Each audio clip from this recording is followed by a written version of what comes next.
Hello, everyone. Welcome to week 16, CSTGIA 2026. Today, we're talking about from strategic cyber leverage to strategic cyber control, directing outcomes in a contested environment. I'm Dr. Rhonda Farrell, the founder of CSTGIA, and over the past several weeks, we've been moved through a deliberate and necessary evolution.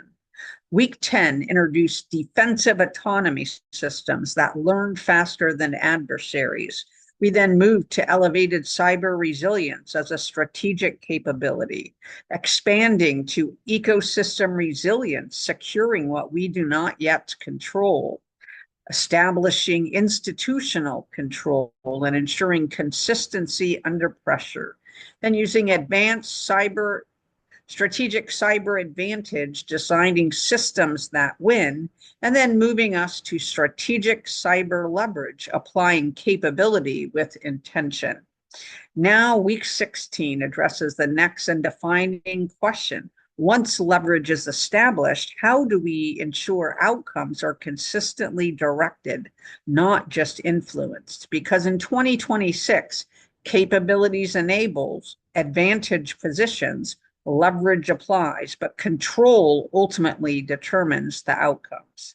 The 2026 reality is that influence is increasing, but outcomes are still uncertain.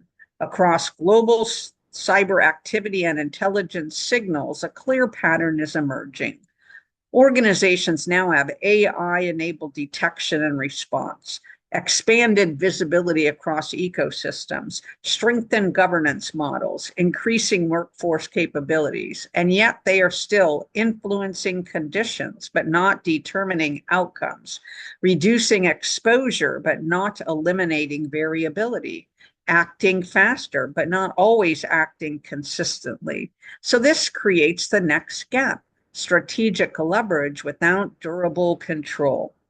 The emerging risk is influence without authority. Many organizations are now able to shape parts of the threat environment, prioritize effectively, redirect effort toward higher value targets, and align cyber to mission priorities. But they are still vulnerable to outcome variability under pressure, meaning decisions change across teams or time. Response differs based on context or leadership. Systems behave differently under stress, and control weakens at the moment it is most needed. This is the next maturity risk: the inability to consistently direct outcomes across differing and pressure conditions. The next evolution: strategic cyber control. To lead in 2026, organizations must evolve yet again, from strategic cyber leverage to strategic cyber control. This means designing systems that produce consistent outcomes across scenarios, maintaining decision integrity under pressure, aligning policy, process, people, and platforms continuously, eliminating variability in execution, not just reducing it, and controlling where leverage becomes predictable power. What strategic cyber control actually looks like?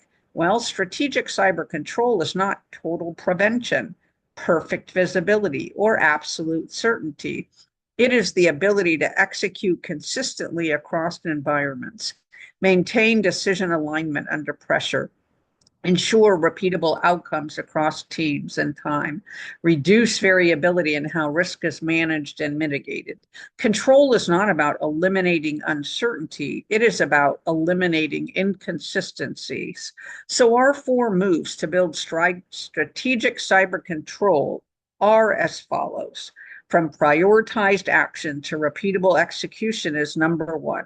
Leverage allows prioritization. Control requires repeatability. And high-performing organizations are standardizing decision pathways, embedding consistent response models, reducing reliance on individual interpretation. The shift is from we know what to do to we do it the same way every time.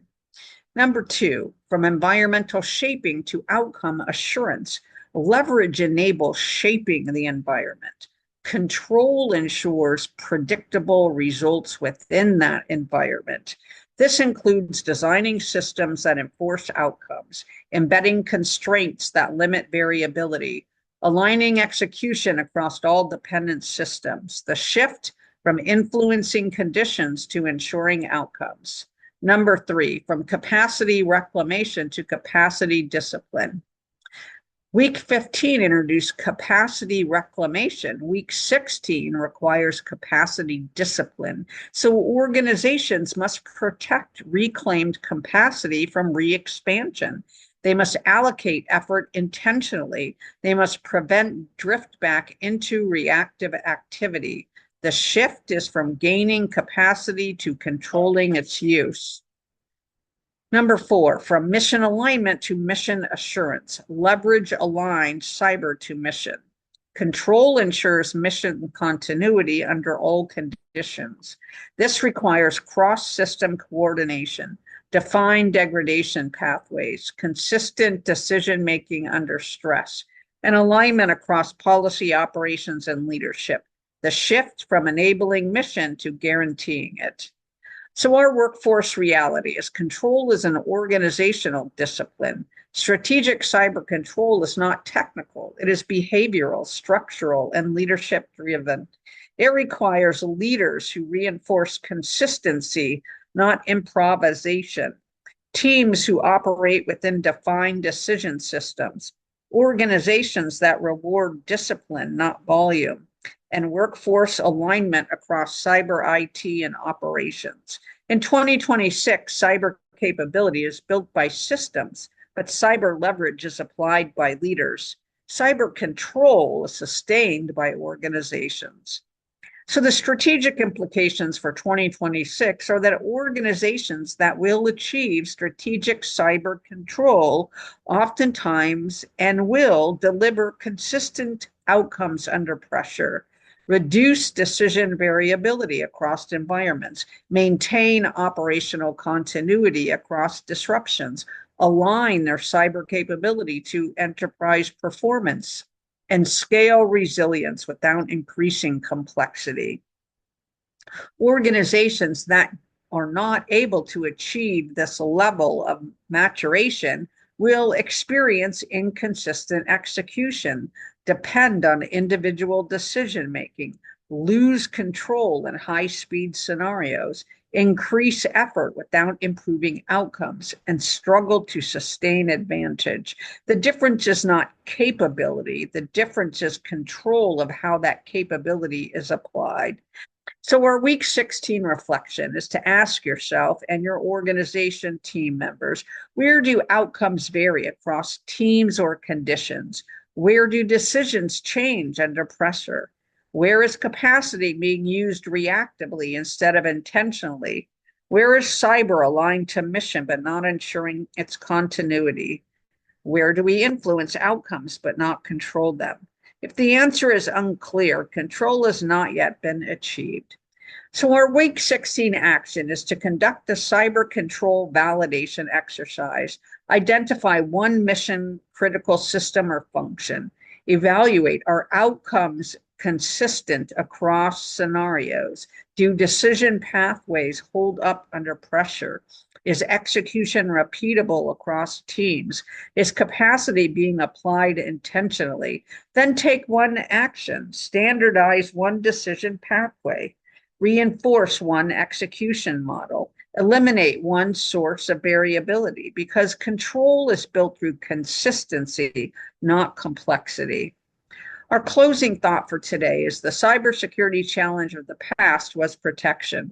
The challenge of the present is resilience. The challenge of the future, control. Because in 2026, you are not just detecting threats. You are not just absorbing disruption. You are not just shaping the environment. You are determining what happens next. And the organizations that lead will not be those with the most capability. They will be the ones who can consistently direct results and outcomes under pressure. Again, this is Dr. Rhonda Farrell, the founder of CSTGIA, bringing you week 16 from strategic cyber leverage to strategic cyber control, directing outcomes in a contested environment.